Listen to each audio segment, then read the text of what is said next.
What if you could find brand new worlds right here on Earth, where anything is possible? Same planet, different dimension. I found the gateway.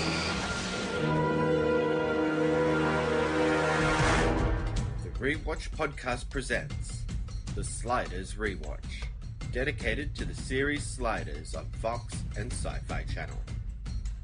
Join us each week as we continue crossing the Einstein-Rosen-Podolsky Bridge and find ourselves in strange new worlds. Email your thoughts on each episode to the rewatchpodcast@gmail.com. Join us on Facebook at facebook.com/rewatchpodcast or on Twitter @rewatchpod.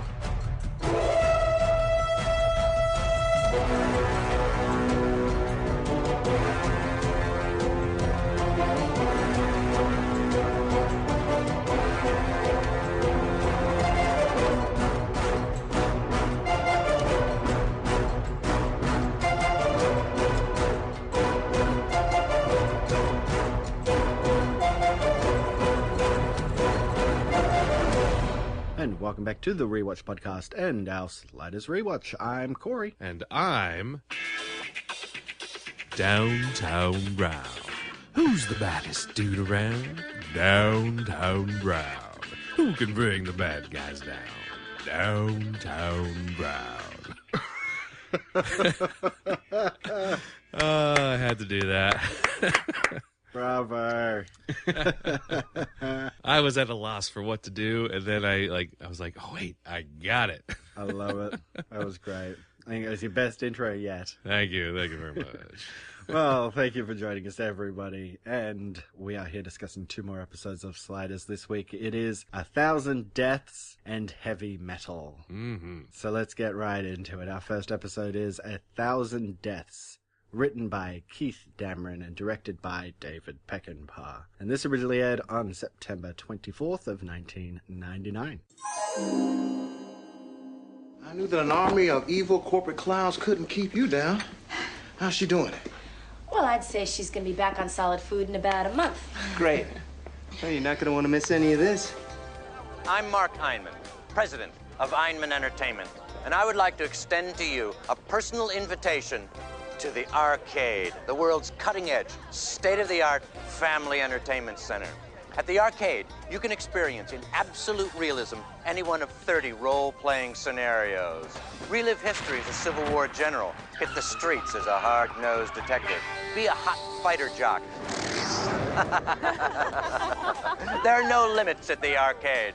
And for a limited time only, California residents with a valid driver's license get $10 off their family admissions pass. Lisa Leopard, Melina Mouse, what do you think of that? We'll be at the spa. See you at the Arcade, the funnest place in the world. The people of this world live to play. They've developed some of the most sophisticated kinds of entertainment I've ever seen. And I've seen a lot. Yeah, call it extreme fun. And this guy, Iman, he seems to own most of it. I mean, he practically rules this entire world. We're here for 2.5 days. So instead of running for our lives from fill in the blank, we think it's time for a little R&R.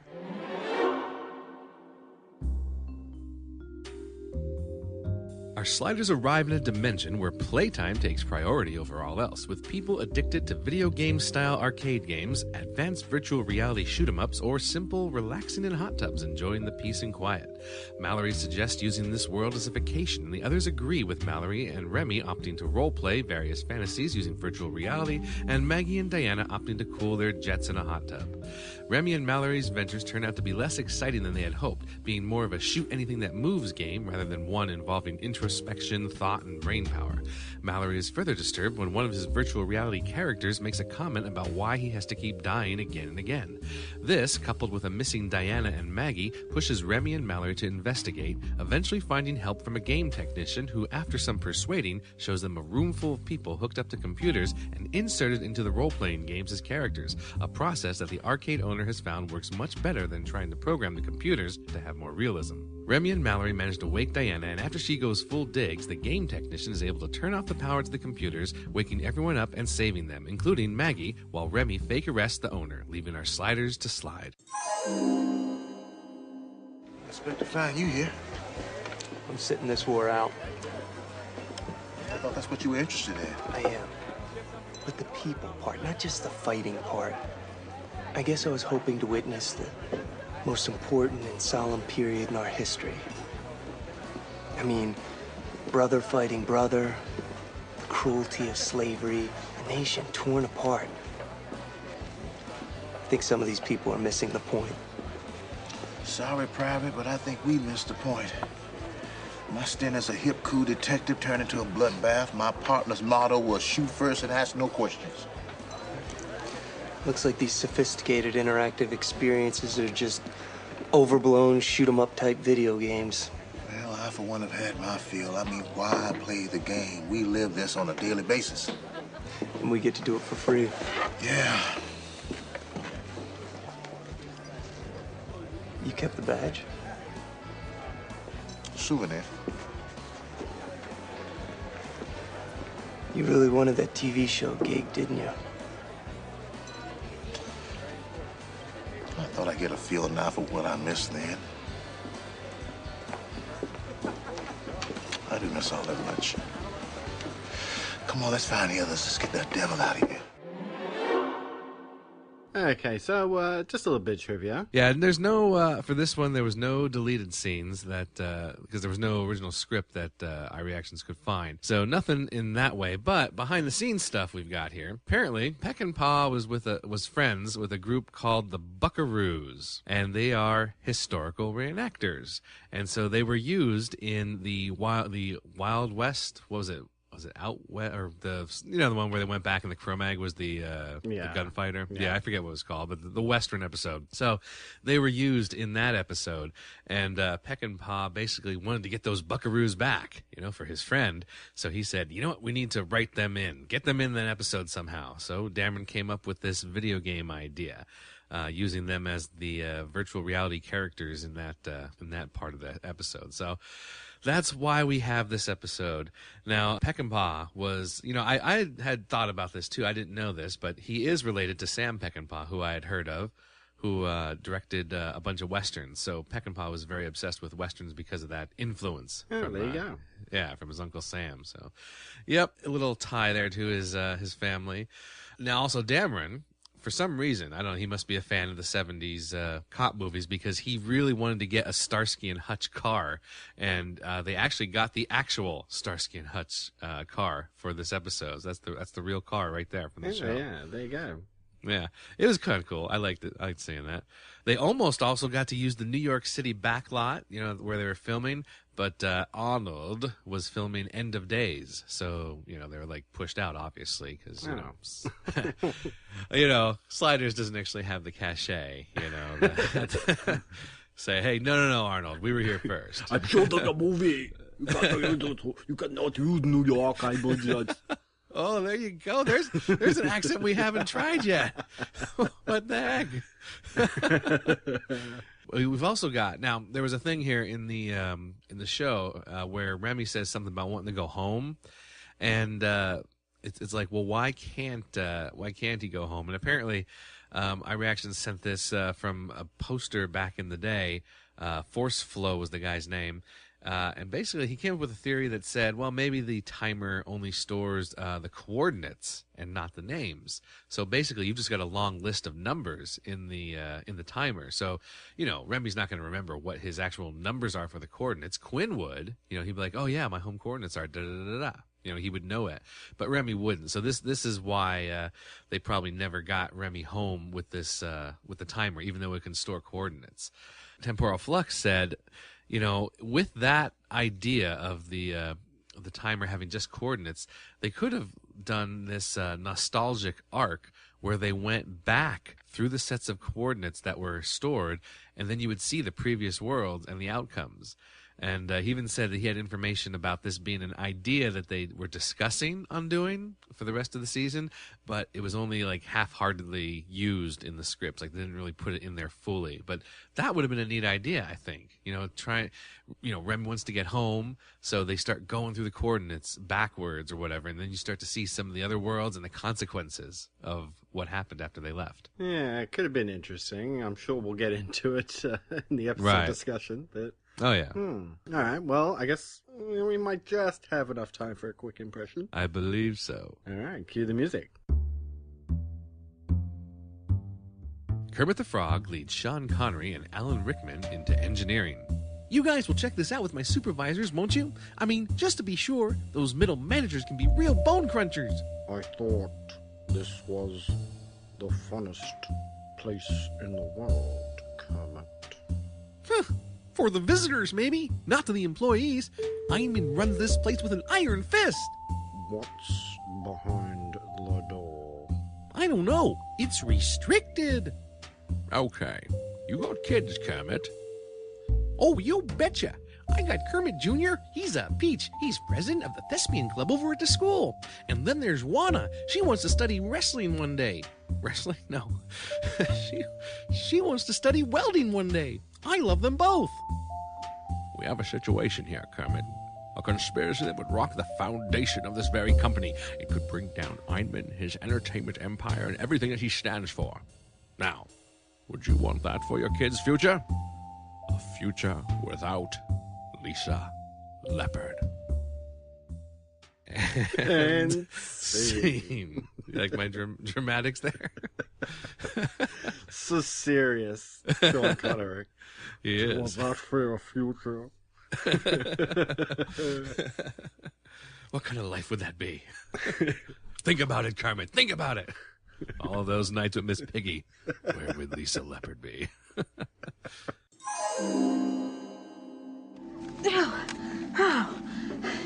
It's okay. It's okay. You're safe now. Oh, I just had the strangest dream. It felt so real. Oh, you shot me. I died. Where's Maggie? I haven't found her yet. Come on.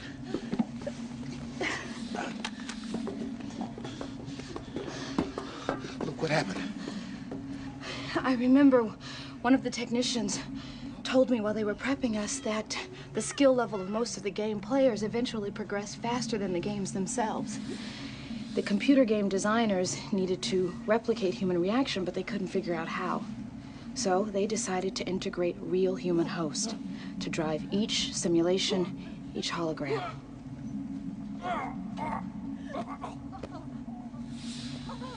So what's happening now? He just died. You mean the hologram that he's attached to just died? No, he just died. His brain does, but only for a second. Then he's brought back and he's reset for the next game. Each host has up to 1,000 uses before its system becomes fried and insanity sets in. They experience their own death 1,000 times. This place is hell. All right, well, let's get into our discussion of 1,000 Deaths. Now, okay, I gotta say this. I'm glad you put this in here. This is embarrassing. A fast food war? Come on! Yes, exactly. Oh my god, it's pathetic. They're walking in with the crowns on, yes, the king crowns. The paper hats, yeah. Delivering secret sauce to all the clowns. Oh my god. It was bad. It was so bad. No. This is not what I want in Sliders at all, ever. No. Nope. I wish this didn't exist. I know. When that came up, I was like, what the heck? What are they wearing? You know, it's like, I was wondering, is this like a medieval episode or something? But they're wearing normal clothes. Like, what the heck? And then the clowns come out, you know, and they're talking about the secret recipe. I'm like, oh, gosh. This is bad. Like, I know, like, the parallel universes, infinite things that could happen, but seriously, this is not gonna happen.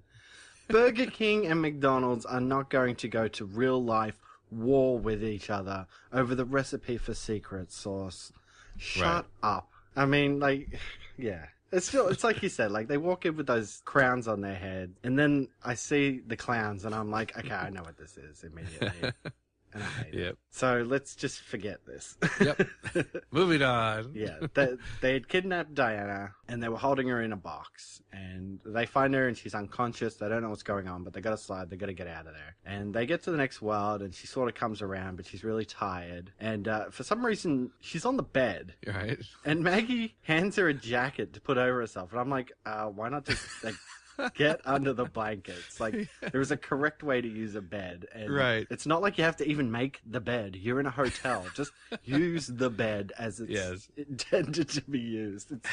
I don't know. That was weird as well. I missed that part. I didn't even like pay attention to it. Like, yeah, you're right. Now that I think about it. No, I just think it's because I started so angry with this episode that I started to see these things, and I'm just like, I am furious at this episode. Boy. I am going to nitpick the hell out of it. This is going to be a fun one. All right. Freaking fast food war jacket is a bed sheet. What the hell? Damn you, Sliders. Damn you, Dameron. But we get into the main story, and it turns out that we're in this entertainment-obsessed world. Remy cleans out his double. Like, he's so happy about it this time. Like, we've heard him. God. It's like he taught Diana and Mallory that this is a good way to get cash and stuff. This time, he really comes in with, like, a wad of cash, and he's just my very well-off double. Paying for everything. I know, seriously. And I have to point this out too, because he's talking to Mallory, right in front of this extra, because Mallory's playing a game with this woman, right? And I'm calling her the reverse Diggs. That's because right, yeah. She says nothing. It's like super weird that Remy and Mallory are talking about like parallel worlds and getting money from your doubles and stuff, and this woman is right there, and she sort of looks at Mallory and does like, you know, the L on the forehead, the so 90s That's right. loser thing, but she says nothing. Yep. And I'm putting it down to the difference between an extra and a featured extra, because an extra is someone who's there, they're in the background, they fill out the scene. A featured extra comes in and says something, which means you need to pay them more as an actor. Right. So by having her just do the L on the forehead, not say anything, they had to pay her less, which means Yeah, makes sense. it's money they probably didn't have. Just pay that woman to actually say something. I like it. So how'd you feel like coming into this, like this world, the stuff like that, and then like what we're going to get into with Diana opening up? Oh no, I liked the opening here of the world. I thought that was pretty funny with Remy cleaning out the account. But yeah, this whole thing with Diana, because they haven't focused really on Diana in quite a while. So I'm like, oh, well, this would be cool. They're gonna give her a Diana episode, because besides those first 2 or 3 episodes, we haven't really delved into her character too much, I don't think. So she's claustrophobic. Now that's fine. That's all well and good and everything. However, just to jump ahead, like they don't really resolve it completely, or they solve her claustrophobia in this episode, don't they? When she quote dies and she now knows that there's something after death, she's not afraid of the dark anymore. So now her claustrophobia is just cured, apparently, is what I took from this episode. Yeah, I think so. I think that's just the base resolution of it, really. Right. I don't know. I thought they were going to focus on her, but it's just kind of, I don't know, it's kind of lame the way they resolved her issue of claustrophobia. It just seems real quick and easy. Yeah, and I agree with you. Like, it's good that we're kind of getting this thing from Diana and sort of her overcoming this claustrophobia fear, but I think the story she tells is, like, really random. Yes, it is. The teacher's closet. That's right. Yeah, just she wanted to get in the teacher's closet for some reason. Right. But got locked in there for a whole weekend. Like, how does that happen? I know. It's like, all right, so no parents were picking her up after school, or she never came home, and it's like no one checks to think maybe in the school, you know? I don't... And she couldn't scream. There's no security, or there's no like janitor in the school. I mean, I read Junie B. Jones and the Big Smelly Bus, okay? And she does the same thing, and there's a janitor in that school who gets her out. So I don't know what they're talking about. I'm just saying. It's weird. It's a kid's book. It's a kid's book. All right. Yeah. And she stays after school. She tries to hide in the closet, you know. Yeah. Same thing. Same thing as Diana. You know, I think this author was stealing from Sliders. Really, I do. And then we get this whole thing with Maggie talking about finding Remy's homeworld, right? And this is like you were talking about this in the trivia. And yes.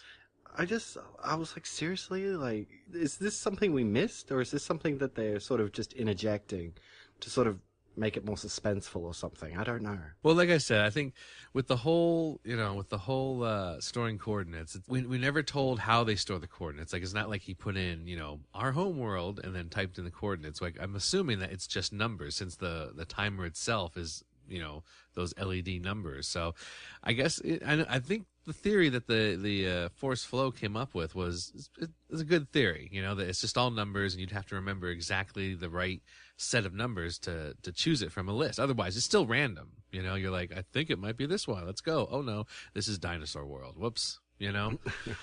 So that type of thing. Yeah, I do kind of like that extended sort of theory about it. But really, in the show itself, there is nothing.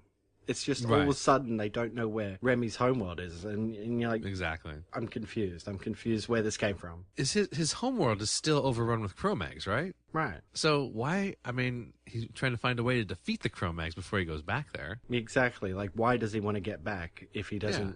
Like, is it just to go back and fight? Yeah, I don't know. I guess you could say that since the episode with Wade, Requiem, maybe that what she did destroyed the Cro-Mags from taking over anything at all. But it's like there's multiple dimensions of Cro-Mags that are attacking everywhere. So she defeated one group, but one dimension's Cro-Mags, but not the other dimensions. So how does I don't know. I'm trying to reason it, but it doesn't really work out. We've got no definition, no context to why he wants to return and why he can't get back there. Exactly. There's nothing. So, yeah, it's awfully confusing. And Maggie also mentions that they need to figure out Colin's situation. I know. And I was like, okay, she's given up on Quinn, but she's still worried about what Colin's doing out there? Come on. Exactly. Yeah, I thought that was weird. They, she brought him up again. I was like, oh, come on. You're not going to resolve it. So why even bring it up? Why even remind us of how things used to be? Yeah. Like, seriously. Yeah, so I don't know. But we get, this is really where it starts getting into what the episode is about, because they watch this commercial for quote-unquote the arcade, which is owned by this guy called Iman, where you can play these realistic scenario games, and it's it's an interesting idea. I kind of like it. I mean, like, I know that I've said in the past that I didn't like virtual reality or anything like this. Right, yeah. This is something just a bit different, kind of a play on that, but it's not virtual reality. Right. So Remy and Mallory are totally up for it, but Diana wants to go to the spa, and of course Maggie's like, guy games. I know. No, I'll go to the spa. I'll just go to the spa with Diana. She was opening up before, maybe. I should do something to make her feel better. So you mentioned Iman, okay? So head henchmen, both of them. Both guys are really underdeveloped. We get Iman on the commercial, for a minute there, and so he's a spokesman. It looks like a corporate spokesman or whatever, and we get a little bit of him later on. But he's just like, I don't know. He's just. They didn't do anything with him. They're just there. They're just like the token bad guys for the episode. There's nothing that really goes into their background, why they do what they do. And the head henchman is just awful. He's just like, first you think that he's just brooding, okay? And then, he's looking around the corner and stuff like that. And then later on, he's in, like, the room with Einman watching the sliders on the TV, like in the monitor. And Einman says, go get them or whatever like that. And the guy just stands there. He doesn't do anything. Like, he's just not listening, and like he repeats himself. He repeats himself when he's, he says, "They don't belong there," and the guy's like, "Okay, I'll get them." It was like, God, these two. What is? I mean, that annoyed me. These two guys. I was like, we don't know anything about them. And I think there was a bit more padding too, because we get this random story from Remy that he was offered a TV show back in the 70s, like a buddy cop show that he never actually took the studio up on, I guess. And I know. I could see that happening. I could see it happening. It's just a random story that he has to tell. So that's why he wants to go to this 70s scenario. And then Mallory also tells a story about, like, he became a history buff once he was in the wheelchair. Right. So he wants to go and meet General Lee. So it's like, let's find reasons why they want to go here. Exactly. and have them tell stories about it just to pad the episode out instead of like, of course, Remy wants to do this 70s buddy cop thing. Like, why can't he just decide he wants to do that and then go and do it? Right, it looks neat, let's try this out, Yeah. It does make for a pretty good scene, actually, because he gets teamed up with this weirdo guy. Yes. And it made me think of like Grand Theft Auto or something like that. Have you ever just played Grand Theft Auto and just gone around the streets shooting people? Yes, I've done that, yeah. Some games, like, for some reason, you know how they give you those warnings on the video games, it may cause epileptic seizures and da-da-da, like that. Something about the way the car moves in there just made me motion sickness, So I played it for a little bit, but then, like, I had to stop because I'm like, oh, my God, I don't feel too well. But, yeah, I know what you mean. You just driving around, you can run over people, Yeah, it's a lot of fun. Yeah. I think it was just his, like, all of a sudden, because they're there and they're talking about how, like, Rebby made him go and get a warrant so they could go get this guy. And Rebby's like, that's how you do it, right? That's how you do it. And he's like, yeah, in the real world. And then he just sees, like, 3 bums over there. So he just pulls out his gun and starts shooting people. Exactly. Like, what the hell? So, yeah. So it's a weird thing because they look like real people and stuff. Like, it looks like a real thing. It's not necessarily just a game. Exactly. Or something. So a little bit of you goes, oh my God, like, I can't believe the guy just did that. But at the same time, I'm thinking of, like, those nights of just playing Grand Theft Auto and walking around killing people for no reason. It's a weird mesh. And, of course, Mallory goes over to the Civil War scenario and he's trying to, like, psych himself up to go and speak to General Lee because he's just a private. It's, the kind of game that you need to work your way up to a higher level. You gotta level up. Yeah. But this battle breaks out and he has this encounter with a dying hologram. So I think, like, as soon as that hologram scene happens with the dying hologram, I think I'm pretty much onto what's happening around here, right? Yeah, I see. At first, I thought maybe he was just really in character. Like, they keep killing us over and over. I was thinking North versus South. Why are they doing this? I was into that, so I didn't think that they weren't real people behind it. I thought it was. Because I didn't see this episode, so I didn't know. I thought maybe it was going to be something where, like, the computer goes awry and fights back, or something like that. Right, like an old Ghost in the Machine sort of cliche or something. Exactly. I don't know. As it goes on, because Maggie and Diana are, again, sort of bonding and having a nice time at the spa. Mm-hmm. When they're drugged and carted away, right? Yes, to, exactly. Again, like, I was like, okay, so they're going to plug them into the game. And I'm like, seriously? Like, why would you have the spa, which is attached to your gigantic business that, you make a lot of money on, and use it as a means of kidnapping people? Right. Like, how are you getting away with this? Or how have you been getting away with this all this time? It doesn't make any sense. Yeah, I think it was Earth Prime, I think, in the review I read over there. It's like, how did local cops react to that? Like, asking their friends, like, when's the last time you saw your friends? Oh, they were over at the spa, the arcade. When's the last time you guys saw your friends? Oh, they were over at the spa at the arcade. When's the last time they were over at the spa? Oh, maybe we should check that out. Nope, let's not. Exactly. Exactly. Like, these people know people. They've told people that they were going to the spa. Yes. People know that's the last place they were when they went missing. It makes no sense that they would kidnap people this way. Exactly. So, yeah, a little bit, it's like, again, it's like they just wrote the script with plot contrivances to move the story forward. Maybe, like, tie it into, like, the world's homeless population. Like, there's no homeless people because they're all being used as, avatars for this game. That could have been like a subplot type thing. This is where we get the general manager guy. His name's Flint. Yes. The guy's just, like, so dismissive. Yes. I can understand, like, why he would be dismissive, but I'm just like, seriously, like, has this never happened before where, like, people are like, hey, I dropped my wife off here and now she's not here? I know, obviously. This must happen all the time. So it's like, it must happen, like, immediately, or, like you said, like, the police would investigate and everybody would be like, they went to the spa. That's the last time I saw them. Exactly. People would make connections. Exactly. But yeah, this guy, the general manager guy, Flint, is just, he's nothing. He's a nothing character. Nothing. I know. I thought that he was the bad guy, but he's just the bad guy's henchman, And it's like I said, there's not much to either of those guys. There's no meat, You know, it's just they're empty, characters just to move things along. They decide they're going to go back into the scenario games, right? Remy's like, oh, there's like the informant in the 70s scenario. I can go and talk to him. Yes. And I was like, okay. I figured that Remy and Mallory would go in there, but Mallory goes back into his Civil War game. Right. Remy finds Diana walking the streets as a prostitute. And it's actually kind of funny because the pimp shows up. Yeah.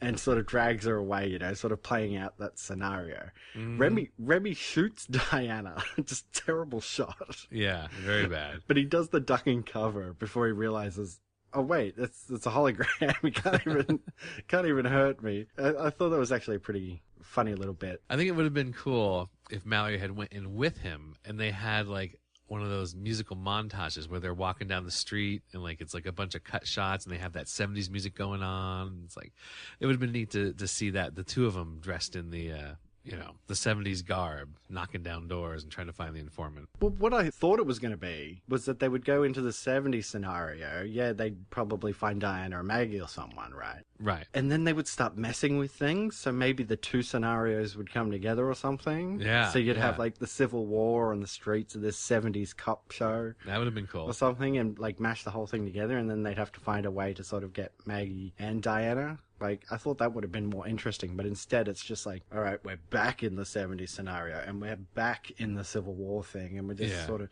again, it's sort of like separating it out into its parts so we can just make the episode longer, because we need to follow more characters doing more things that we've already seen them do. Like, they didn't have to leave in the first place and then meet back up and then go back in, so. We need to fill the episode. Yeah, so he finds Maggie in there, right? Right. And it's weird because, she's a woman. Mm-hmm. And you're like, it's a Civil War reenactment. Like, there were no women there. And they kind of explain that away later. Like, oh, Maggie's fighting back. So she put herself in this all-male environment to... Right. But she still acted like she was in the Civil War. Like, she had that much control that she could choose where she ended up. Now, let me ask, because this is where I got confused. So Maggie's there, and he sees her die, and she's one of the VR characters at that point. Exactly. Okay. Now later, this is jumping ahead, but they go in and they mess things up, and Day is saved, and Maggie comes over to the group. But isn't she just a virtual character in there? Because Remy's like, hey, how are you okay? He's like, yeah, I'm pretty good. I'm almost there, almost all okay or something like that. It's like, but wait, this is just a VR character. You still have to find her body somewhere else, right? That's how it was, right? Yeah. They could have cut your head open or something and hooked you into this thing. You don't know. Exactly. You have no idea. So that confused me about the whole Maggie thing. Like, Diana was simple. She was a virtual character that got shot, and then you found her in the little, movie theater being hooked up, and they saved her. But with Maggie, she just comes over at the end, and she's talking like that's not the VR character. She's talking like it's actually Maggie. But Maggie theoretically is in another little movie theater here being hooked up. Yeah, exactly. Okay. That's what makes sure, because I was confused. Yeah. But what do you think of the maintenance guy, Hal? Like, they give him a lot of dialogue, right? They do. And a backstory. He's definitely a full digs character. He's got a ton of stuff to say. It's so weird. Like, they ask him about himself, and he's like telling them about his kids and what they like to do and stuff. I'm like, seriously? Like, why do we need to know this guy so well? I know. I mean, they could have forced him in another way, I'm sure. I mean, Remy has a fake badge. He could have had a fake gun, and the guy doesn't know if it's real or not. So it's like, come on. And of course, they save Diana. And they cut to Eisner. He's like, okay, there's these people in here, like they should be in there. So he gets on the thing to security, and he's just like, shoot to kill. And I'm like, can a guy who owns a company order his security guards to shoot to kill? Exactly. Yes, I know. He's not the cops. I mean, he's a rich guy. I get it, but. Yeah, it's a weird order. Well, the sliders overhear that. They hear him, on the radio, and then it's not like they run for their lives. It's not like, oh, we better hide. They sort of like, well, let's see, we've got to do this and that, and they just sort of saunter around the building a little while, like not worried that they're going to be chased down. Yeah, and it's very convenient too, because they have the plan where they're like, oh, well, there's these inhibitors, so you can't control what you do. but you can sort of remember what's happening. I guess Right. like being hypnotized or something, when they make you do stuff when you're hypnotized. Right. And they go, okay, well, can we shut off the power to the inhibitors? And I'm thinking, why not just shut the power down completely? But then Hal goes, oh, yeah, I can shut off select sections of power. Yes. I'm like, convenient much? Yeah. Exactly. Now, did you notice like how Diana, when she comes out of the machine and she's telling them what happened, like she knows all the information about how they did this, why they do this. And it's like, well, how do you know this? She's like, I got the information from the technician who was hooking me up. I'm like, why would the technician give you all of this information? You were passed out, first of all. I don't even think you talked to the technician. I think you just passed out and you woke up and you were in this machine, They do it like a Family Guy style, where they like flash over Yes. to Diana getting hooked up, and there's the technician who's like, the plug goes straight into your temple, and I like that. A Sliders Family Guy crossover. Exactly. He's doing like a little connecting the dots thing, so that's Right. how Diana learned how it all works. Exactly. I like that. That's a good way. That might help out a lot of the episodes, That might be a good way to explain a lot what's going on.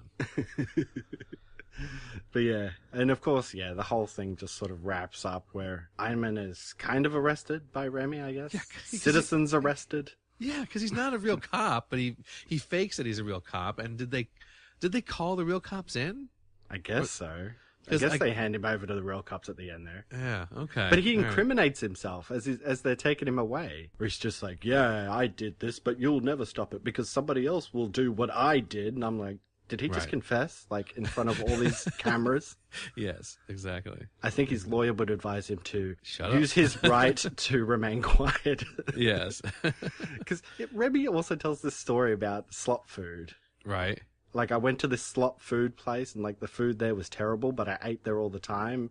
And the guy who owned it, his motto was, well, if I always serve slop food, then that's what people are used to. So I'm going to just keep serving crap. And I'm like, Remy, why did you go or work here? Like, it's a terrible story. Exactly. Well, I was thinking that maybe what his point was that people only go there because that's what's there. That if you can raise the value of the entertainment or raise the quality of the entertainment, then they'll want more than just this normal shoot 'em up type, VR stuff. So I think that's what the point was. I think it was just not done well. Exactly. Like, yeah, I understand the message, but it was it was a terrible story. Oh, it was about, yeah. Whatever. It was, the whole episode was just a bit of a whatever episode. Exactly. I mean, I really hated the beginning. I cannot stress that enough. That opening was just pure dog shit. It sort of colored your reaction to the rest of it, I think. Yeah, but the rest of it, like, it was neither here nor there, really, for me. By the end of it, I was like, yeah, whatever. Yeah, I didn't mind it. I thought it was okay. I was just, the manager, our Einman and the Flint guy just stuck out to me as like, who are these people? Yeah. Like, they don't matter to anyone. The writer didn't even care about them to give him anything. And now it's time for another episode of Explain Everything with Dr. Diana Davis. Well, either the geology of this world doesn't contain the element, or the people of this world never mastered the electrolytic process of separating aluminum from bauxite. This has been another episode of Explain Everything with Dr. Diana Davis. All right, well, let's get into our second episode discussion. The episode is Heavy Metal, written by Chris Black and directed by Guy Magar. And this originally aired on October 1st of 1999. We have 3 days till our next slide window. I can probably have the timer recharged enough by then to open the wormhole. After that, I don't know. I wonder what they're looking for. About time we asked the captain where we're headed. Maybe there be sea monsters. Don't even joke. You guys ready for some good news? Always. We dock in Hawaii in 2 days. Aloha wahinis. Hawaii? We're not heading back to the mainland? What's a big deal? I thought you guys would be itching for a change of locale. Haven't you ever wondered why we always end up in Southern California? We never slide into New York or Paris? It's our sliding radius. Sliding radius. We have about a 400-mile radius from the point of our original slide. So we have to be inside of that zone when the timer reaches 0. Or? I don't know. We've never tried sliding outside our zone before. Maybe nothing happens. Maybe just move your sliding zone and start over. Well, maybe you're right. But if the timer's on the fritz, I don't want to start sliding from some island in the middle of the Pacific. We could end up in the water again. Or the vortex might not open up at all. Or we could slide in and not slide out. Or... I get the picture. Well, we gotta get back to that mainland.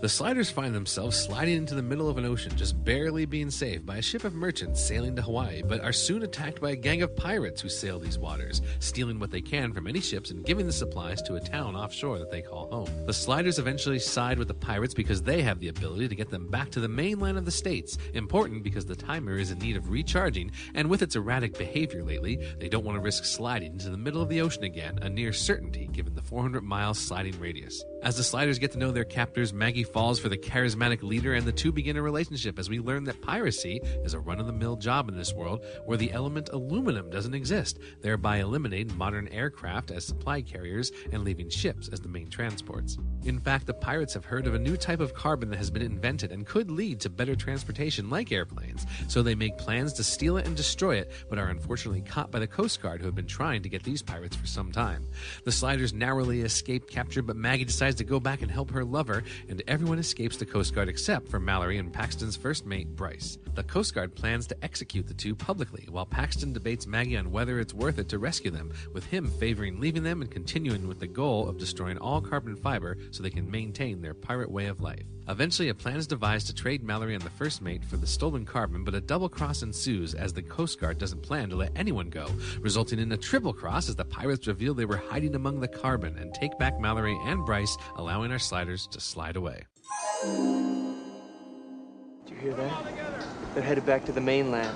That doesn't do us any good. Maybe it does. How? We switch sides, throwing our lot with these guys. They'll take us right back into our sliding zone. Reality check. These guys are killers. They're businessmen. Trust me, I know how gangs work. They constantly need new recruits. Fog boy. Don't you dare. Yo, Blackbeard, over here. I've been watching your operation. Oh? Yeah, and it stinks. You're wasting time. You need better intel. Find out what your cargo is in advance, and you only go for what you need. In and out. And you're just the man to shape up our operation. Well, my friends and I have a little experience in this area. We've just been looking for the right crew to throw in with. What's your name? Quinn Mallory. And you want to join my crew, Mr. Mallory? It's not a question of me wanting to join. It's a question of you needing me. Quinn Mallory.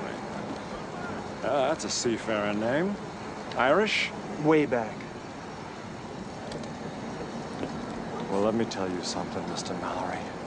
We don't take kindly to spies from the Coastal Guard. Spies? Oh, yeah, we have a way of dealing with coasties. Wait a minute. The plague! The plague!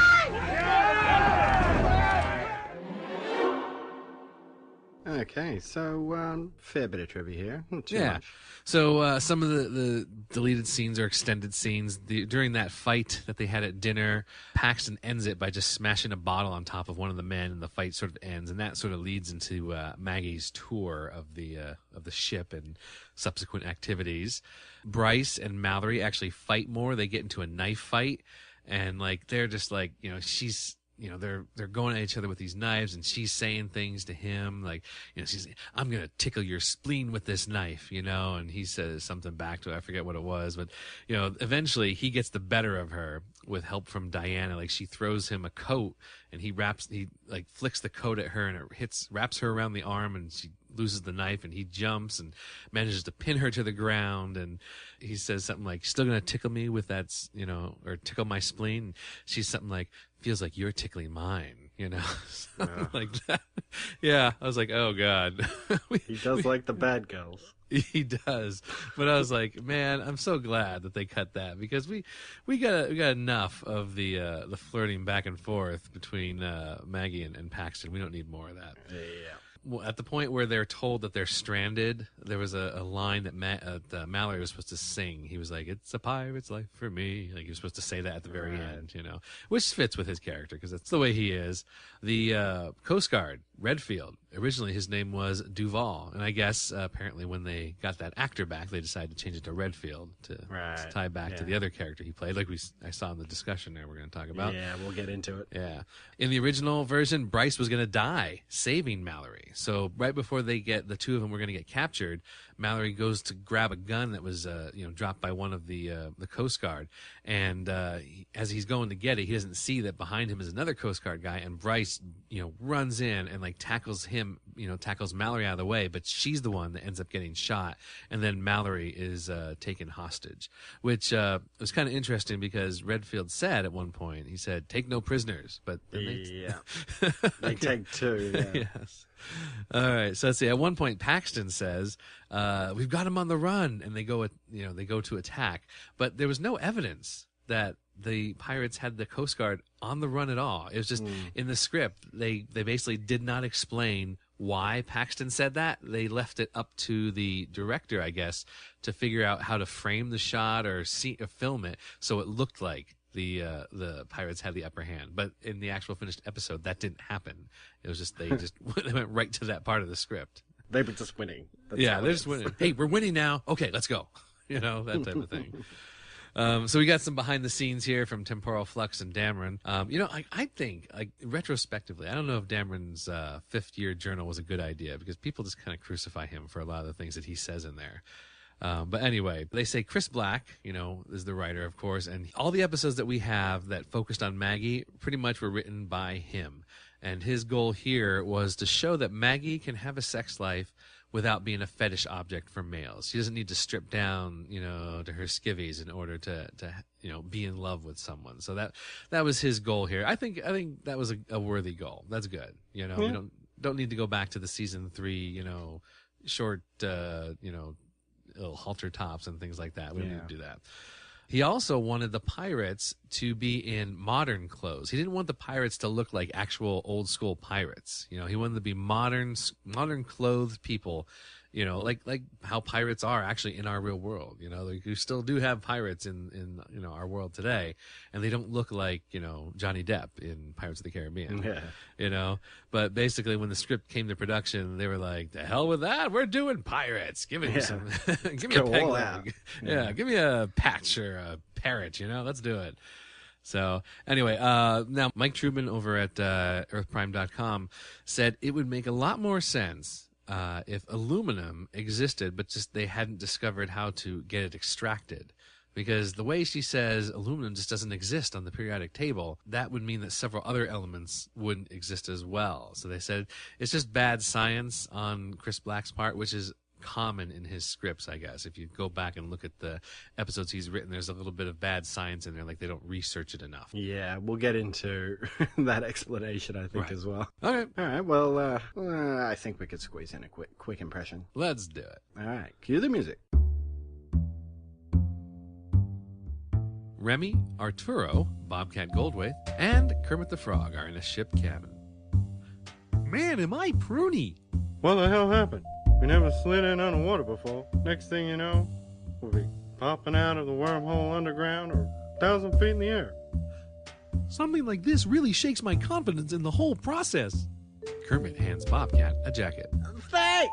That hick mentioned something about a spatial differential failsafe that would only let us slide onto dry land. Guys, something is wrong with the timer. Duh. I mean, it's having trouble locking onto a stable set of slide coordinates. Getting it wet probably didn't help. No, it's weatherproof.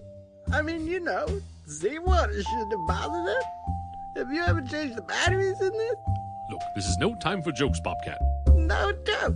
A loss of power might explain why we weren't able to lock onto a solid landing site. Did you think this thing would just run forever? I don't suppose a trip to Radio Shack for batteries would do the trick. I could probably give it a jump now with my PDL. But we could be in for some pretty rough slides. If we slide at all. And scene. I kind of like Turo and Bobcat together. Yeah, it's good. It's good. I wanted to thank you. Can't act too grateful in front of the men, though. It makes me look wimpy. Can't have that. You saved my life. You're welcome. What if I needed to leave here? I wouldn't be too happy about that. You still pursuing your quest? I'm not quite sure what that is anymore. What about you? What about me? What are you doing here? Drinking? Fighting? Waking up every morning with a black eye and fresh tattoo? If that's what you've got to offer, I think I'll pass. I used to be a captain in the Merchant Marine. Played by the rules. Made a pretty good living running freight up and down the coast. Steering clear of your kind. It wasn't the pirates you had to worry about. Coasties want you to believe they're protecting the sea lanes. But men like Redfield are black-hearted. Isn't enough that the coasties bleed us dry with the marine taxes, then you have to line their pockets just to stay in business. I refuse to pay Redfield his kickback. So he and his thugs bomb my ship. Sunk it right in Santa Barbara Harbor. My wife and my son were on board.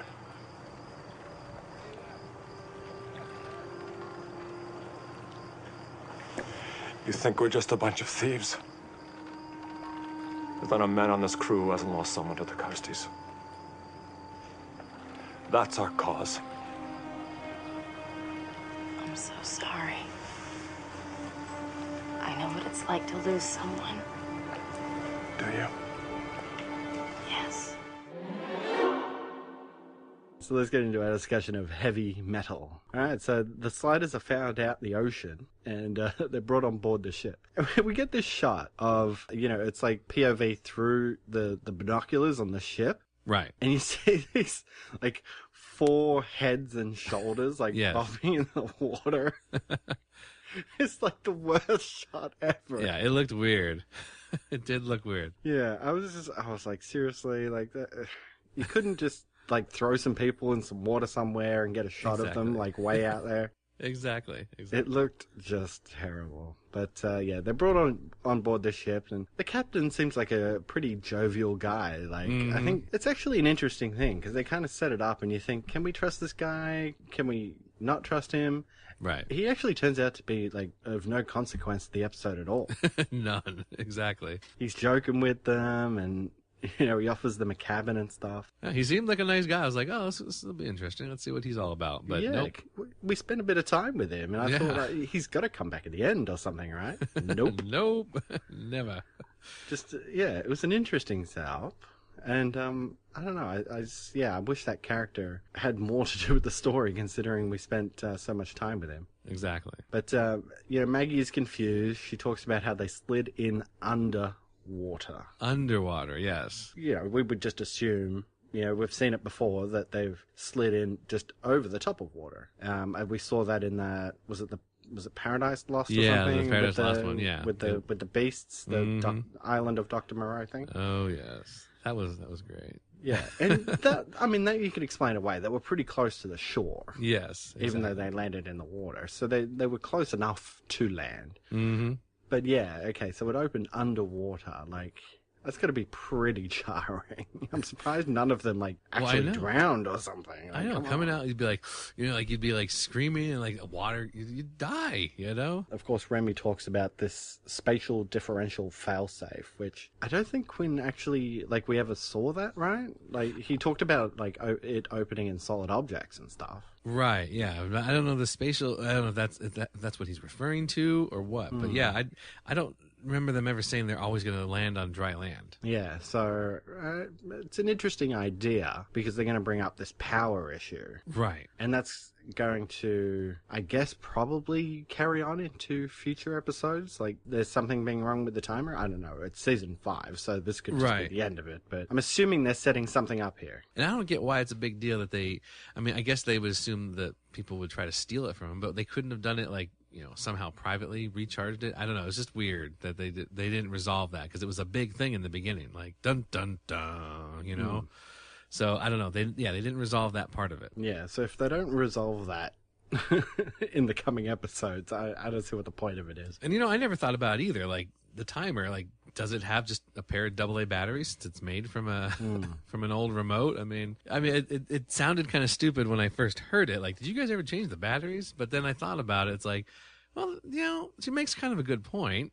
Something does power it. So how do they power it with a pair of, typical old AA's or what? I wish it was something like, it draws power from the dimensional power or something like that, something like it's like when you see like how bus stops, like the lights at a bus stop at nighttime are charged during the day through solar power. Like, that's a common thing. So like, yeah, why can't there be some sort of like power that comes from dimensional traversing or something that repowers the timer? Yeah, exactly. So I don't think they're going to do that, but I think that would make sense. Like, I would buy that as an explanation. But they also get into another thing here, which we're very familiar with, the 400-mile slide radius, right? Yes. Now, okay.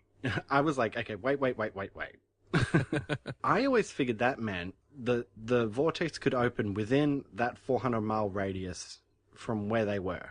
Right. Right? So wherever they are now, the vortex could open within a 400-mile radius on the next dimension. Right. But the way they explained it here is that this 400-mile radius is related to where they originally slid from. So they have to be within this 400-mile radius of San Francisco, period. The way that I took it was not that way. I took it that since they were out on this boat and they were headed to Hawaii, that it's better if they're in San Francisco, or it's better if they're on the mainland United States so that they don't end up sliding out in the middle of the ocean because, Hawaii is surrounded by just all water. So the 400-mile radius could be 400 miles, out towards the ocean. And then they'd have to get rescued again and hopefully make it back to land. And that's how they're continuing. That's how the rest of their slides would go if that's where the 400-mile radius is, because they're on an island. Whereas if they get back to the mainland, they're safer because it's all, 400 miles give them a lot of dry land around them. Maybe I wasn't listening completely to their explanation, but I took it that that's why they had to get back to the mainland. Not necessarily San Francisco, but just anywhere on the mainland so that they were safer, so that it would slide onto, 400 miles of dry land. Well, that's why they wanted to get back up to, because they were pretty much right there, and they were like, we're going to San Diego, but they said, well, San Francisco's only such and such amount of miles away from I'm like, but yeah, I mean, they're already in San Diego, so why couldn't they slide from there? I think what they're saying is that the first time they ever used the timer was in San Francisco, so they have to be within 400 miles of San Francisco, period. Whenever they slide, has to be within 400 miles of San Francisco, because that's how it works. And I don't know, it was very confusing. I didn't get that from that. I just thought that it was the 400 miles, no matter where they were. I guess that's how you could reason they got to Las Vegas that one episode, because it's, they were in a certain, somewhere within that sliding radius, they were at one point, and then the 400-mile radius resets from that point, because it's 400 miles from wherever they slide from, is what I was thinking. Exactly. That's what I figured, but apparently that's not the case at all. So wait, where does San Diego come in for this? Because I don't remember that. When they go up to get the carbon fiber, that's in San Diego. Right. So when they're there at San Diego, they said, okay, we could escape and get up to San Francisco from here to get back in the 400-mile radius. Oh, see, I didn't catch that part. That's what I mean. It was confusing. I never thought of it like that. I just figured, yeah, it's 400 miles from wherever they slid from. I'm going to say script editor getting it wrong. It was just a weird explanation that I didn't think that was the explanation. Yeah, I think it's just it's a lack of quality control at this point. Last couple episodes of Sliders, it's like, what? Who cares? Yeah, the writer interpreted it one way, whereas we were led to believe something else for that. Yeah. Yeah, if you think about it, that 400-mile radius, that actually opens up. You could actually end up very far far from California. Hmm. You know, like if you slid, you know, if you're in San Francisco and you slide and you end up near LA and then you slide again, now the 400-mile radius, you know, maybe goes a little farther south, you know, and then Exactly. you know, like it could keep like inching its way across the United States or anywhere. Yeah, that's how I figured it would work. I figured Yeah. they always just stayed in San Francisco or the California region because, well, that's where they filmed. So Exactly. that's where the stories It's are going to take convenient. place. Yeah. Yep. So yeah, I don't know. It was a weird explanation, and it kind of blew my mind. Yeah. of No, what I I just- always thought. I say production error. But anyway, they find out they're heading to Hawaii. We can't go back or anything like that. And they ask for like a medevac helicopter or something like that. And the captain's like, I don't really know what a helicopter is, but Right. even if you could get a plane out here, like if you could afford it, I doubt they would come anyway. Yeah. And we find out that this world doesn't have aluminum. And this is where we get this explanation from Diana, because she does say either they didn't figure out the process of extracting aluminum from bauxite, or the element just doesn't exist. And I was like, well, if bauxite exists, then aluminum probably exists, right? Right. Yeah. So why would that be on the table of possibilities? Like, Yeah. it's more likely that they just didn't learn the process of extracting it. Right, exactly. So that's what the Earth Prime guy was saying. That's the more logical, reasonable explanation. Yeah, if she looked over the whole periodic table and saw, hey, bauxite's still on here, Right. then yeah, aluminum must exist. So, Exactly. yeah, it is. It's bad science, I will say. But of course, you know, the ship is boarded by pirates who are Yep. seizing the cargo. It's kind of the whole aluminum thing is kind of just a setup to say, yeah, there is no plane, so shipping is still the main form. Hence, pirates still exist. Yeah. Pirates, in the sense that they're going to display them here, still exist. Yes. Because, like you said, pirates do exist. People are still out there seizing vessels. They're just Yes. not the traditional sense of the word pirate. Yeah. What did you think of the pirates? Yeah, I was meh about the whole thing. you Yeah. know, and I was very meh about Paxton. You know, I was like, ugh. He reminded me a little bit of Cutter from that Desert Right. World. You know, I'm like, whatever. Like Cutter meets Fabio. There you go. Yeah, exactly. I was not. Yeah, I was not into the whole pirate thing. He has an interesting voice, though. I have He to does say. have an interesting voice. He Yeah. is- yeah, just when he spoke, I'm just like, it's a very interesting voice. Mhm. But he has his first mate, who was a spy on the ship, Bryce. Right. Now, we've seen her before. This is Claudette Mink, and she played Sheila. In Right. the episode Slide Like an Egyptian. She was the woman who touched the scarab and was going to get sacrificed with Wade. Yeah, I couldn't remember. Like I remember the name Sheila in there, but I cannot remember like what she looked like or anything. And I was gonna go back and look. I'm like, yeah, it's all right. It doesn't matter. Doesn't matter. Yeah, no, I was the same. Like, I'm like, I know that face. I'm going to look her up just to be sure. And, Right. yeah, sure enough, there she was. The Slide Like an Egyptian episode. But since the pirates are headed back to the mainland, then Mallory is like, I will totally talk us onto their ship. Yes. We'll go with them, you know, with this turncoat, we'll go with them because they're heading back. And he goes up. He tries to like talk himself up as like an awesome pirate to Paxton. It is the funniest scene It from the is. get-go because he's like, watch this, I've got this. Yo, Blackbeard. Yeah, I kind of liked it actually. And of course Paxton was just like, whatever. Like, you know what we do with coasties who try to spy on us? They get to walk the plank. Yeah. Now, did you notice the production error of this, or the way they padded this scene out a little bit? Because as he's trying to walk the plank, he makes a very specific like facial feature, you know, like the way he grimaces or something, and they cut away to shots of, you know, the pirates, shots of the sliders, and they come back and he's not making the face, but then he makes it again. They just use the same shot again. And I'm like, it's like I've not noticed that. I'm sure they may have done that before in Sliders, but I've not noticed it. I think it was just his facial expression was so odd that's what caught my eye about it. Yeah, I can't say I noticed, but I'm not surprised. Yeah, it's just like they got to fill up another extra, 5 seconds. So let's reuse that shot. No one's gonna notice. 20 years down the lane, who's gonna notice? We noticed, damn it. Yeah. Take that, Peck and Paw. But then they start to sort of set up a connection between Paxton and Maggie, because she's going to like flirt with him and This was sort of bad get them flirting. on. Oh my It gosh. was, you know. This... And then of course Bryce is like, yeah, we totally just pulled them out of the water and stuff, trying to, I guess, set her up as a badass who was just gonna like, she was happy to see him walk the plank, even though she was fully aware that these people weren't Coast Guards. All the lines between Paxton and Maggie here in this initial scene, I swear they could have come from like a porn film. You know, where the guy delivers, you know, like, did you need a pizza with extra sausage? You know, and then Paxton's talking about how his package, you know, I need to deliver my package, or you know, what did she say? Something about hard, and then there's this, you know, I don't know if you're going to be able to satisfy me. It's like, oh my god, it's like,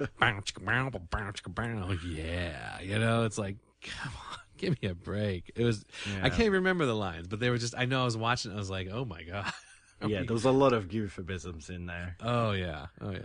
Yeah, and it's like we said in the trivia too, it's probably a good thing that they cut the whole Bryce and Mallory thing as well. Exactly. Because, like, it's still there. Yeah. Which is still kind of weird. Mm-hmm. But yeah, we only just saw that in the episode with the smokers. And in fact, Mallory is telling the story. Oh yeah, that's right. The smokers around the table, and Bryce is like coming up and giving him shit. And I'm like, okay, so by the end, these two are going to be in love. Right. Yeah. So yeah, I'm glad that they cut that out. Definitely. Yeah, Maggie sort of like struggles with what the pirates are about, like what their cause is. Like, she sort of speaks with Paxton about it. She's like, so you're kind of like a Robin Hood, and he doesn't know who Robin Hood is. Right. And she's like, yeah, so you steal from the rich, you give to the poor, right? Because they've got this town, and they sort of supply the town with stuff to get away from all the taxes and whatever that were sort of leaving them destitute. And he's like, sort of, you know, you're half right. Yeah. It seems like, you know, they're just stealing for stealing's sake. Exactly. Because they like their way of life. Because it comes back around later, of course, like, she's going to, like, get with him and stuff. And I'm like, did he actually do anything to sort of get her to come around? Not really. He's still, like, stealing stuff. She's, like, wondering, like, what his, like, ultimate cause is. Like, why does he do this?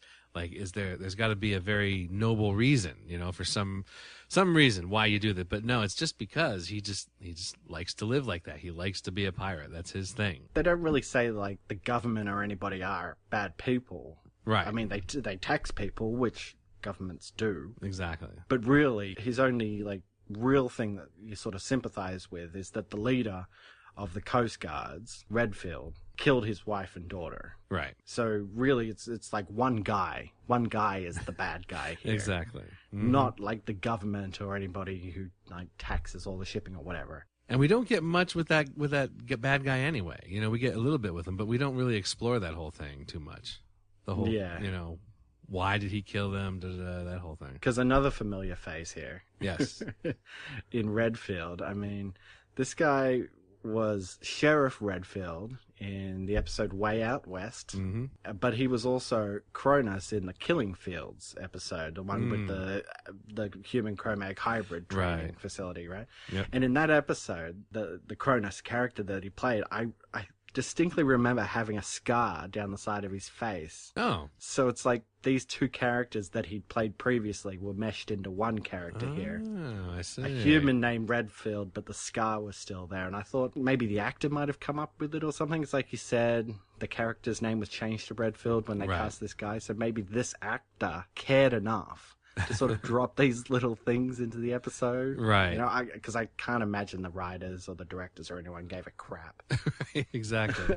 About doing these kind of cool little references. Yeah, because for them, it's just a job at this point. Exactly. So, I don't know, I kind of appreciate that at least. It was something sort of harkening back. And like you said, I think we've said it before, you're getting back actors. Why not give them the same name as the character they've played before? Exactly. But, you know, they were in San Diego. They were going to escape to get back into the slide radius. But, of course, Maggie can't leave Paxton there. And she decides she's going to save them. I was like, come on, really? Why? I mean, you had one night of sex. Come on. Yeah, I mean, this is just...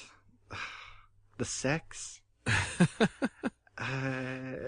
yeah, I wasn't going with it. And like afterwards, they were having like pillow talk and stuff where she's like, it's been a while. well, baby, you could have fooled me. I'm just like, oh, God, can this scene just be over? Yeah, it was please? bad. It was bad. Because Redfield invades. Yep. Because I guess, I don't know, he followed them this time. Like, he's never followed them before. Yeah, he's like, take no prisoners, except those two. Yeah. No, I noticed that too. The fact that he yelled, don't take any prisoners, and then immediately takes Mallory and Bryce prisoner. I actually thought she was shot. We were saying in the trivia, right, that in the original script she was supposed to get shot and then they would take Mallory away. Yeah. They shoot at her. Like, that's still there, and he jumps in, and she jumps in and saves him. Right. I thought that's what it was going to be. Like, she was shot, but no, they're both fine. The bullet didn't hit anybody, and let's just take them away. Yeah, no, and it's in the original script is one of those very dramatic endings. Like the pirates rush over to her, and it's like, don't worry, you're gonna be okay. It's like, don't lie to me, that type of thing. Yeah. It's like, all right, Yeah. but Dramatic. yeah. Now, right before, I think this is the part where it happens. I forget if it was here. I mean, it might have been earlier. I couldn't remember. But It was here because I noticed this as well. Yes, Remy yells out, "Farm boy," to Mallory. It's like, no, farm boy. Like, what? Why did he call him Farm Boy? That's Colin's name, not Quinn's. Yeah. No, it stuck out to me as well. I was like, seriously? What the hell was that all about? Don't know. It's just recycling nicknames at this point, I guess. I guess. It's like, come on, Remy, you're better than that. Because, he hasn't really had a nickname for Mallory. So no, he hasn't. He's just recycling Farm Boy. He's like... Can't think of anything better. Heat of the battle. I got to come up with something. Farm Boy. How's that works? And Mallory's not a farm boy. He's not. That's the what was so nickname weird. worked for Colin. Yeah, that's why it was weird. I was like, well, he's not a farm boy. What? Yeah. I don't know. Bizarre. Quality control. Yeah, but they offer up in exchange, I guess, the cargo that they stole, because this turns out to be this lightweight carbon fiber stuff that can be shaped and hardened and stuff like that. Right. It's sort of like skipping over aluminum altogether to this future carbon stuff, which I'm sure they probably use. It's probably a real thing, right? I guess. I assume. A lightweight carbon fiber. Right. And that turns out to be the whole thing, is that, like, if the government has enough of this stuff, then they can start engineering things like planes. Exactly. And whatever. They don't need the ships anymore. So pirates would be obsolete, and that's why they stole it. But of course, Maggie is like, well, they can always just make more. Like, right. Stealing this one shipment's not going to stop anything. Mm-hmm. So yeah, they're just like, oh, whatever. We'll do the trade. We've got to get our people back, because Paxton didn't even want to do it. Right. He was just like, well, they're captured. What can you do? Exactly. Let's go on with our mission. But Maggie's got to do that thing. I mean, we saw it with Remy and the Cro-Mag. Like, Remy, do you really want to kill that Cro-Mag? Oh, she's so good at that. I know. So she does it again here. I know. She's good at stopping everyone else from killing things, but when she kills things, it's like, it's all right. It's no big deal. I can handle it. As soon as she started doing it, like, Paxton, he just really wants to kill Redfield, but Maggie just talks him down. I'm like, seriously? Like, she just did this in the other episode, and it wasn't good there either. Yep. She just let him kill that guy. Yeah. That guy just flat out murdered Paxton's wife and child. Exactly. Like, come on. Whatever. But, somehow Diana, I guess, kind of recharged the timer a bit. Yes, I don't know. I don't know how she did it. Like, they didn't show it. You just assume. Paxton and Maggie have a kiss goodbye, and that's it. That's slide out. That's it. That's the end of the episode. Again, like, I kind of like the idea. This is one of those just, like, I really like the idea of it, but it wasn't executed very well. Right. By the end, I was just like, yeah, whatever. I know. It was just, like I said, I was just kind of meh about the whole thing. I was just like, pirates, whatever. It's fine. Yeah. We're coming towards the end. There's only, 2 more episodes of our podcast left, right? Yeah, 4 more episodes of the show, so 2 more episodes of our discussions. And it's like, man, it's such a downer. Like, I hope we have some more good episodes for the final 4 here. Yeah, we can hope. Right on time. I love punctuality. Where is Paxton? Couldn't make it. I was authorized to negotiate in his place. There's nothing to negotiate. Is this my cargo? Wait a minute. Where are our men? Bring him in.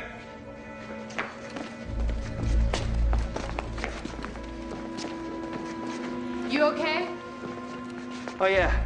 These guys have been the perfect hosts. Send them around.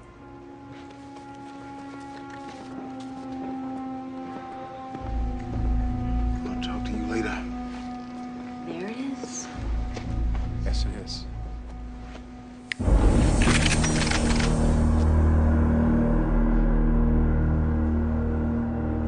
I will see you all hang on the 6 o'clock news.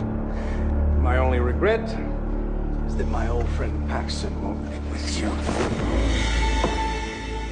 I hate to disappoint an old friend. Trick or treat.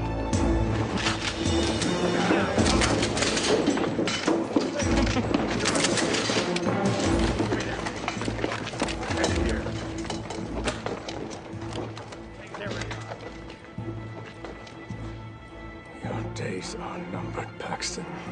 Maybe. Maybe it is. Yours are over.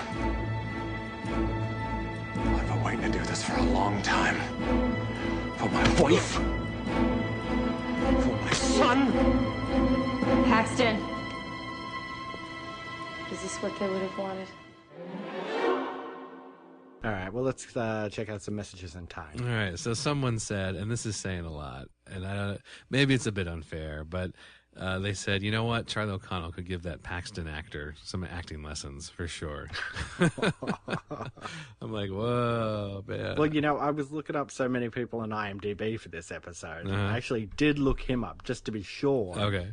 That he wasn't in anything else, and he hasn't done a lot of acting, right, at all. They liked that, and I didn't mention this, but maybe we should have talked about it. But they liked that Mallory introduced himself as Quinn Mallory because he's always Mallory to Maggie and Remy, which makes sense.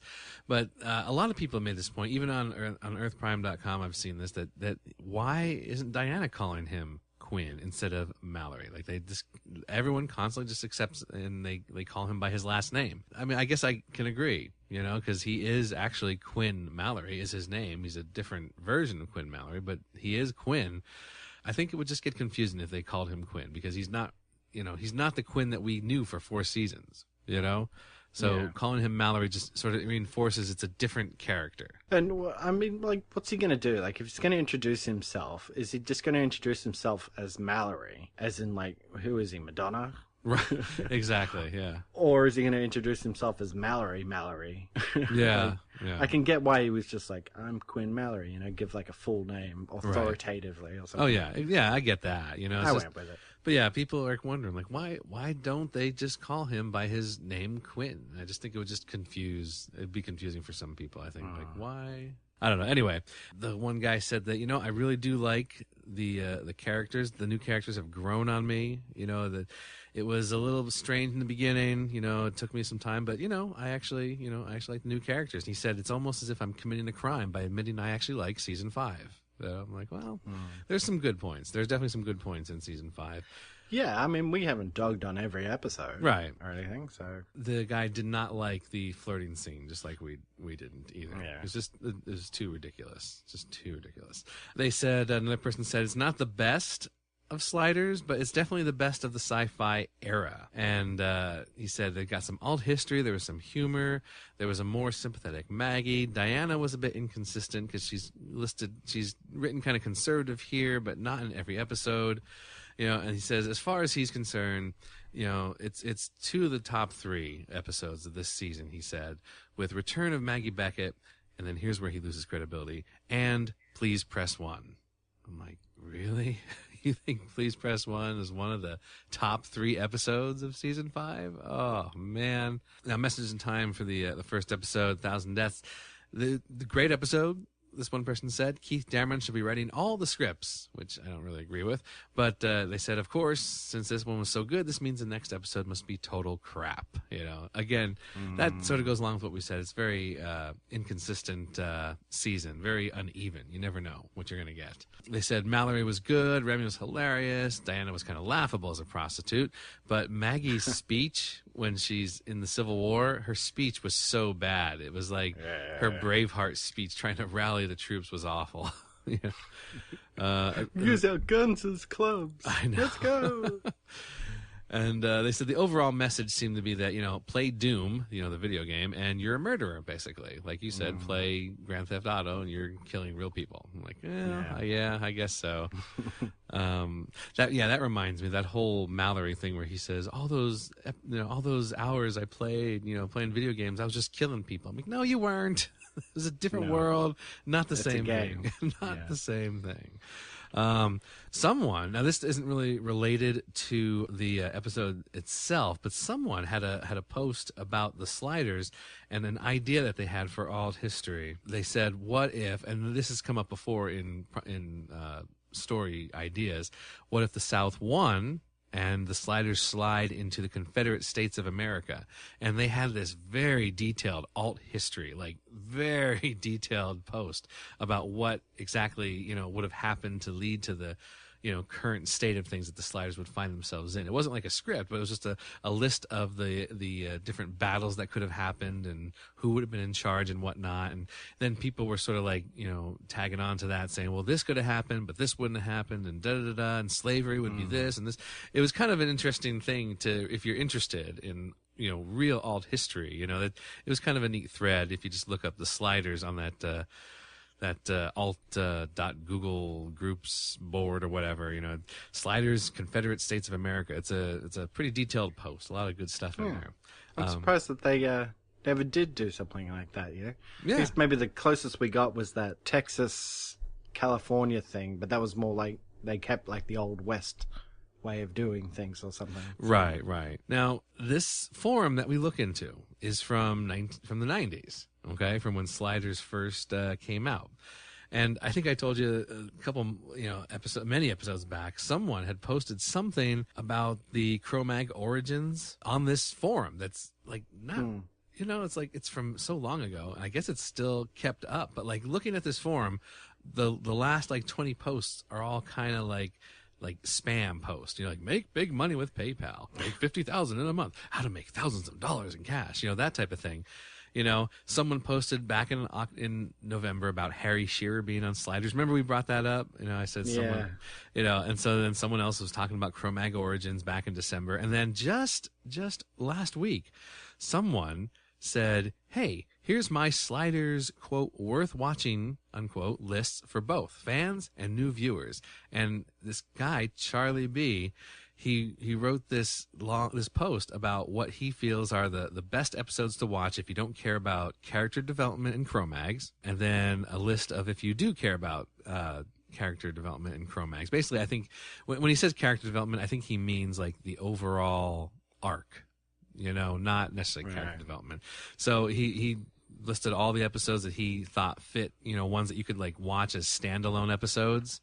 And then he listed a bunch that, if you really liked the arc, then, watch these episodes. I guess it'd be kind of like when people talk about X-Files, and you're like, okay, here's the mythology episodes, but here's the monster of the week episodes. Exactly. In fact, there was a set of DVDs that came out years ago called X-Files Mythology, and it took just all the episodes related to the overall, the overarching story of the X-Files. Yeah.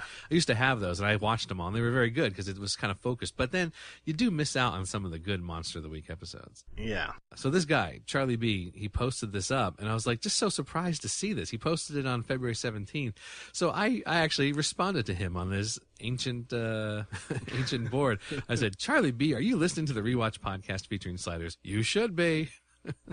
I don't know if he's someone that's on sliders.tv or if it's, it's odd that he just sort of like posted that like on this old forum. Like, why would you go here to this forum? It's because it's not really being used for anything, really. I know. You think like if you Googled like sliders forum or something, you would get the sliders.tv forum or something like that. Like, exactly. This random ancient 1999 forum post there. So, hey, Charlie B., if you're out there, shoot us an email and tell us what's going through your head, man. Yeah, why did you post there? Are you a time traveler? All right, so next week's episodes, we're coming down to the run. I know. But, yes, this will be the second to last episode. What they call the penultimate episode of our penultimate episode. But not really, because we do have planned episodes after. Oh, yes, we do. Yes. Just just teasing it, not telling you what it's all going to be all about. Exactly. We'll get there. We got stuff in the works. Yeah. But next week's episodes are To Catch a Slider and Dust. And I think we were warned about Dust, weren't we? We were. What do you think? So what do you think about To Catch a Slider? What will that be about? Well, of course, the first thing that comes to mind is To Catch a Thief. Yeah, I knew it was I thought it was a play on something. I just couldn't remember what it was. That's right. Yeah, and it's a great movie. It's a Cary Grant Hitchcock collaboration. You know, they did several movies together where Hitchcock had Cary Grant as his lead man. But Cary Grant in that movie plays a cat burglar. That's what I'm assuming it's going to be about. Probably set in the Chandler, like a heist type thing. Yeah, something like that. And the sliders get involved somehow. Yeah, that sounds good. Yeah, I was thinking something like that, like a tracking someone down, like a thief spy type thing. Then for Dust, I don't know. It's a pretty generic name, isn't it? The first thing I think of is that desert world again, coming back to Cutter. You know, I'm like, Dust. Oh, is this going to be like a Mad Max world or what? I don't know. I don't think it will be, but let's see. Dust. I don't know. Yeah. Maybe they land in a world where everything is extremely clean, and since they are not, they carry with them amount of dust that becomes animated and takes over the world, just like the Flame Boy. It's a world you can charge people like amazing amounts of money. Like you can make so much money as like a good household cleaner. Yes. So like the richest people in the world are like Mexican women. There you go. There you go. Like not to be stereotypical or anything. No, but yeah, no, I understand. But no. It's probably not that. No, I'm betting maybe they slide into a desert, but like maybe this time they don't get any help or something.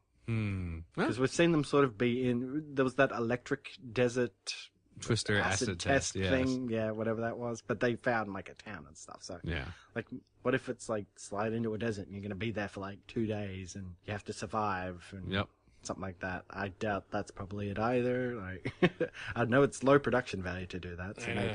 Well, we'll find out next week because that is it for this episode of the Rewatch Podcast. Keep up with listener interaction by liking our Facebook page at facebook.com/rewatchpodcast and follow the show on Twitter at rewatchpod. And you can visit our webpage at rewatchpodcast.podomatic.com, which has some of our favorite links there, such as Dimension of Continuity, earthprime.com, and the active forum over at sliders.tv. And you can always write us an email or record a voice message and send it to the rewatchpodcast at gmail.com. And also, if you've enjoyed the show, please consider giving us a rate and review on iTunes, always very helpful. And you can help support the Rewatch Podcast by heading over to patreon.com/rewatchpodcast, where you can make a monthly contribution as little as $1, and every dollar counts. So we thank you for any support you could offer up. All right, well, thank you for joining me again this week, Tom. Of course. And I will just say, until next time, that means a lot coming from a guy in a plaid leisure suit. We gotta slide. The Rewatch Podcast is not associated with NBC Universal, St. Clair Entertainment, Fox, or Sci-Fi Channel. The use of any and all copyrighted material is only for parody, news analysis, critique, or educational purposes, as provided in United States Code Title 17, aka Fair Use. Music provided by Kevin MacLeod at Incompetech.com. Copyright 2016, The Rewatch Podcast. Sliders.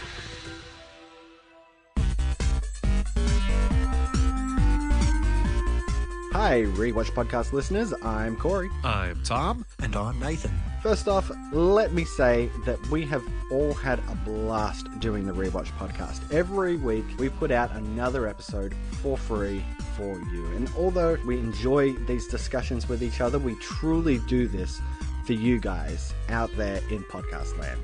That's right, Corey. But we are here today to tell you about Patreon. Every week, there are costs involved in podcasting about film and television, including hosting and bandwidth charges, our own personal internet usage, and film or show rentals and purchases. So, we're asking you to become a Patreon supporter.